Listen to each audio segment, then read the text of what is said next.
Hi guys, and welcome back to another video. I'm Renee, and if you do not know, I'm on a weight loss journey to lose 50 pounds in the next 25 days. And this is week three of the 25, and week 3 has been challenging.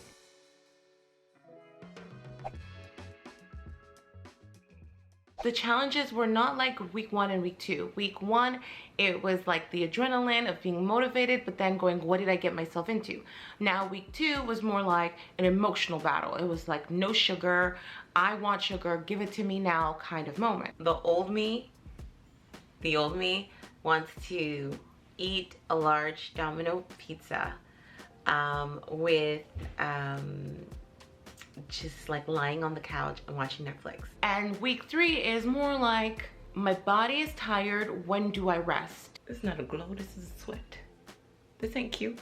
You know what I mean? Like, when do I say, okay, it's time to take a break and not work out 7 days a week? Or how do I find the balance of, do I take a walk or do I do a workout? Like, how am I feeling? And I think that is super duper hard for me. I have a type A personality, okay? So I'm very much like, if it's in the schedule, I'm gonna do it.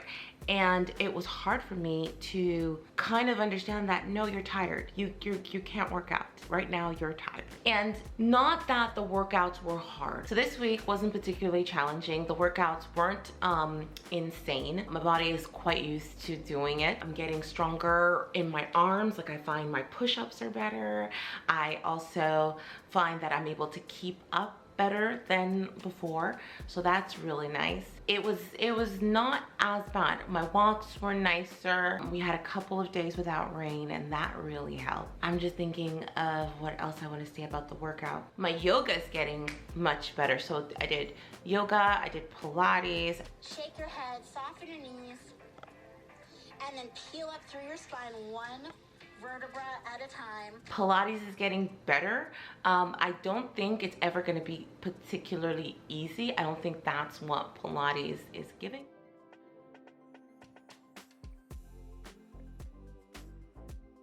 I did kickboxing. Kickboxing is challenging, but also very fun.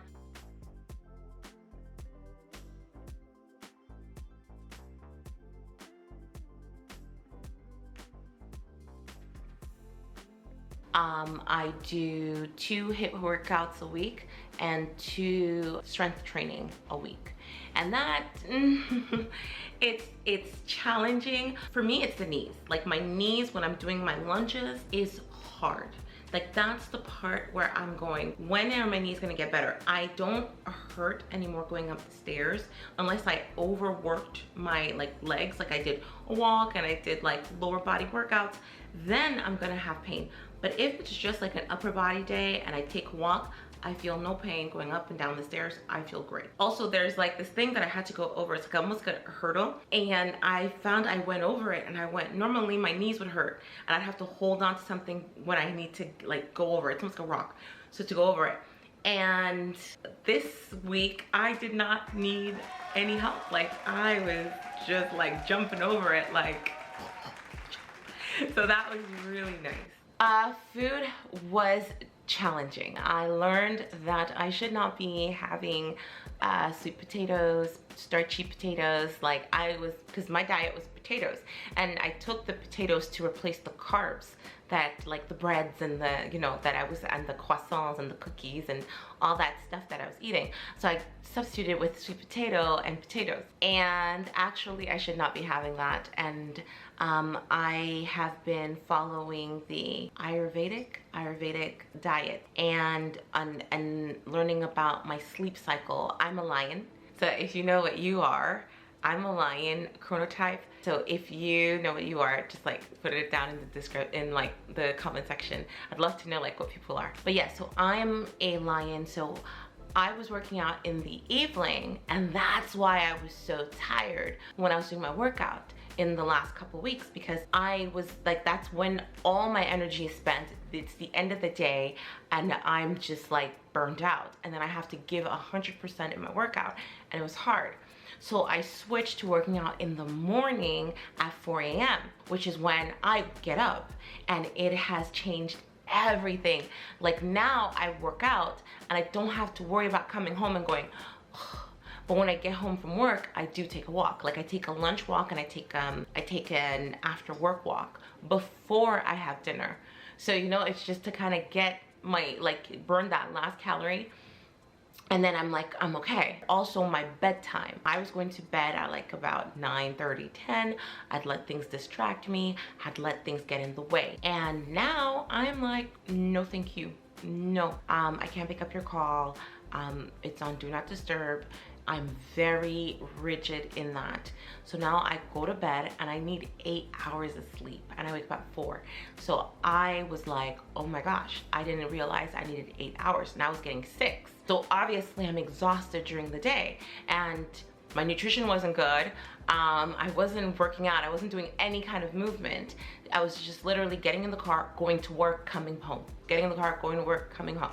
It was very much like a back and forth, and I wasn't doing any steps, I wasn't doing any stairs other than when I got home. And so now with the working out and fixing my bedtime, then the nutrition is the stuff that I put on, like what I put on top of that. So basically I have changed my sleep cycle. I've changed my my eating habits. By changing my sleep cycle, I was able to change my eating habits. So if you look at the grocery haul this week, I have been just healthy across the board, and it is more expensive. I'm not going to say to you it's not more expensive eating clean, but it's worth it. It just makes me feel better. Also having a breakfast, a large breakfast. So before I used to separate my calories per day. So let's say I had 1,200 calories, let's say. I would separate the 1,200 throughout the day in equal parts. But actually I should be doing a substantial breakfast, which I've shown you, a substantial lunch, almost like a dinner lunch, and then at the end in my evening it should be like a snack, a salad, something very small. And that just helps me get to bed on time. I don't feel full, I don't feel bloated, since the digestive system slows down during the day. And the more I learn, the more I understand how the body works, the more I know when to do things and when not to do things, when to push myself and when not to push myself. So it's just been a full learning curve, learning about my metabolism, how it works, and when I digest food and when I don't. So it's been special. So now it's the 3rd week and I've lost 5.8 pounds, and that is incredible because it's a lot. When you think about what 5 pounds look like, it's like, I think of like my weights and I'm like, it's pretty substantial. I don't feel like I want to give up. So that's incredible. I thought I would. So I don't feel like I want to give up. I feel like I want to keep going. I think I want to keep pushing. I want to keep building and seeing what my body can really do. I think it's so easy to get into this mindset of, oh, you know, I can't do it. That's what it is. It's like, I can't do it. This is just too challenging. You're asking too much. And I feel like because of these 3 weeks, I'm like, maybe I'm not asking too much. I like dates now. Remember what this tastes like? Like bun, like a cinnamon bun. This is good. And that's pretty cool. Like, I never ate a date before, and now I love it, and I love figs, and I crave dates actually, and I think it's because of the sugar in it, and I'm like, I want it. It's very natural, so it's good. But yeah, finishing all the vegetables in the fridge, finishing up all the fruits. Like, I no longer just buy to buy and fill the fridge. It's more like there's a reason why I'm buying it and how many meals I can cover with this. My progress is on the website. I try to just keep like a journal each day, kind of just to check in on how I feel, how my day went, how my workout went. I feel like for me it's going to be therapeutic and also helpful to kind of look back and go, that's what you used to think, especially when I have like guns, you know. I'm just like, well, not guns, but you know, muscles. I'm just like, whoa. I want to go kind of look back and go, wow, you were completing a ton. And you guys can see it's an open journal. So if you want to go, you guys can look at the blog section or look at the exercise section. You'll see what I'm doing. Going into this week, I am thinking that it's going to be sleeping better, eating better, really kind of working on my snacking. I don't snack, but I want to snack.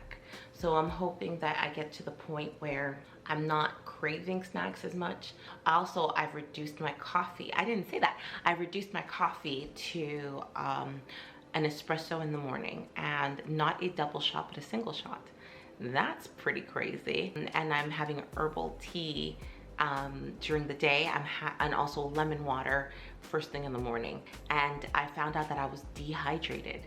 And once I knew that, then it kind of says like how much water to drink. And so the way it works is, pardon me, your weight divided by 2 equals how many ounces of water you should be intaking, which means liquid. So it could be, you know, your tea, black coffee, water, basically in the liquids for the day. My skin is doing better. I'm not breaking out as much as I did. It could be hormonal, but it also could be just a change of eating habits and the way my stomach is functioning. So yeah, that's it. I would love to go outside for a walk, but right now we're dealing with the smog from the fires in Quebec. So anybody who is going through that and you are watching, because you know, sometimes when you're in crisis, it's nice to see somebody else kind of do things. My heart goes out to you and everybody who's having to suffer or relocate because of them. Yeah, but that's it. So have a great day, and like and subscribe, and I will see you next week for an update. All right, bye.